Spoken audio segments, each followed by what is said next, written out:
Oh, baby, baby. Baby, baby. Okay, no. Good day, YouTube, and welcome to another episode of the Albino Rhino Beer Review. You know what?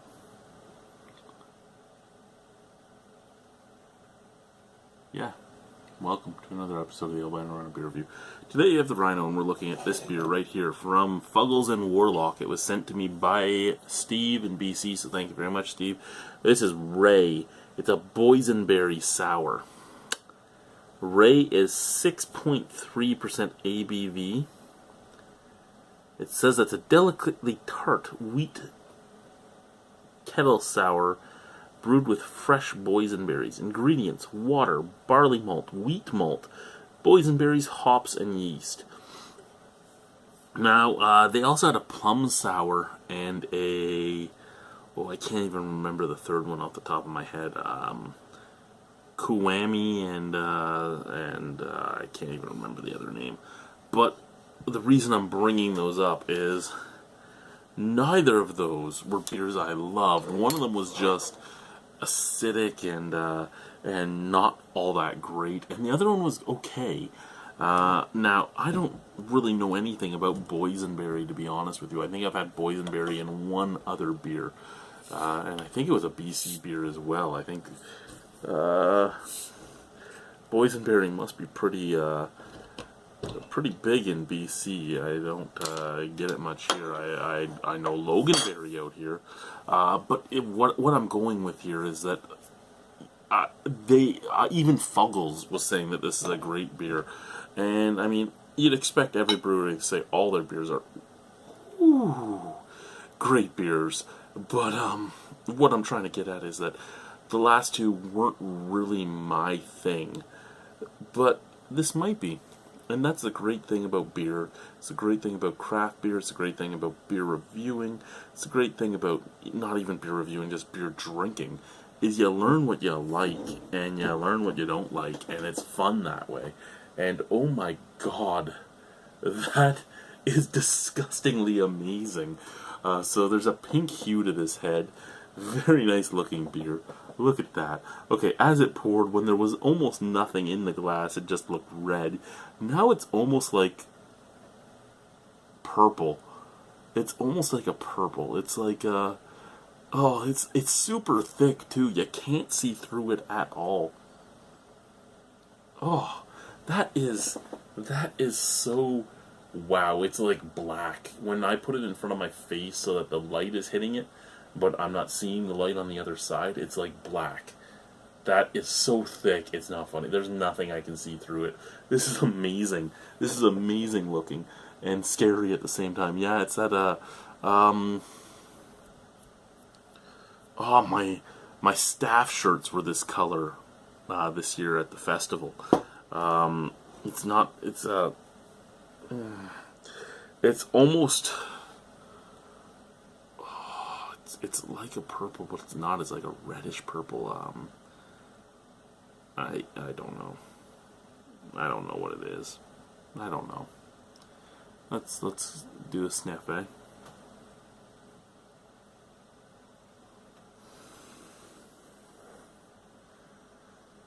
Okay, there's a weird sweet yet not sweet scent. It sort of has a nib-like smell to it. Nibs being a cherry candy, for those of you that don't have nibs. It sort of has a nib-like scent to it, but at the same time, that smell, at the same time, is somewhat off. It's like nibs gone bad, almost. I know that this is very geek, but because of how this beer looks, I really need a picture before I continue here. So, bang for the Instagram.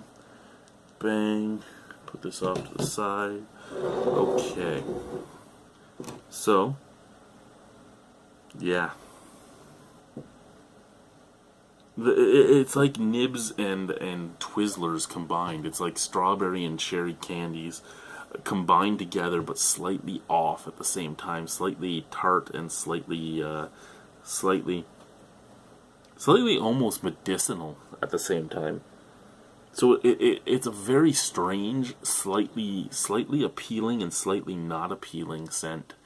It's intriguing, to say the least. Let's try it. Cheers.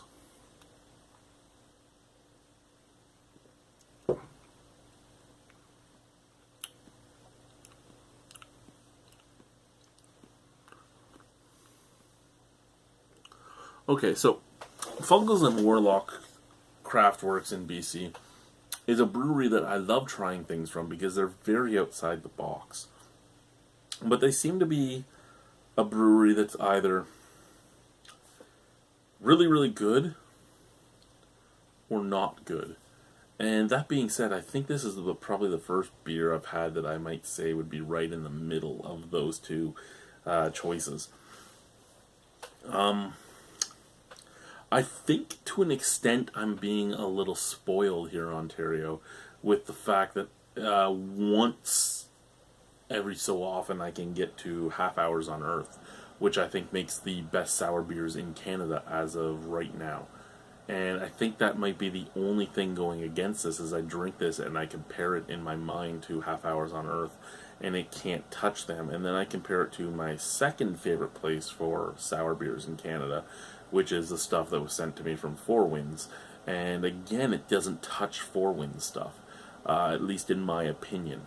But this is still not a bad beer. It's just, it has a lot to go up against, especially with that look. That look makes this beer, that look, that color, that thickness, everything else makes this beer seem like it should just scream with flavor. And it's not fully screaming with flavor, and I think that's where I'm weirded out by the beer, to be honest.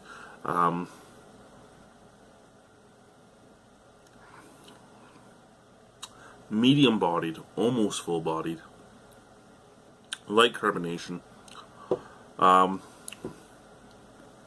Like with the smell, there's that slightly Twizzler, slightly nib taste, so cherry and strawberry candy together. Very tart, more tart than I'd expect it to have been by the scent. But not overly acidic, not overly vinegary, just very tart. The weediness comes out in the middle. The same thing as a Goza, how a Goza just pops with that grainy dryness in the middle.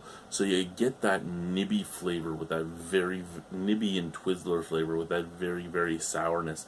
But then you get the wheat pop up in the middle that kind of starts drying it out and taking the sour away. And then on the end you get almost a perm chemical like flavor, which I get from some kettle soured beers. And this is one of the ones I'm getting it from. And then it finally fades into that nib flavor mixed with the tart flavor mixed with the graininess. They all come back together in the end and just kind of fade off on the palate in the background. Not a bad beer. It really isn't a bad beer. It's just not I don't think it's a beer I could get super excited for and go out and buy a bunch of. I think if I lived close to them, I would buy some to share with people, like Steve did, sending it out to me. He probably sent some out to Ben and some other people. So, I mean, there's that. I mean, I think that this is a great sharing beer for people to try, but I don't think it's a beer I would go out and buy tons of. I think, I mean, if I had a bunch of people coming over and we were having a bottle share, it would be something I'd go out and buy as well, because it's a good beer to try. That being said, that's basically where I think I stop with it.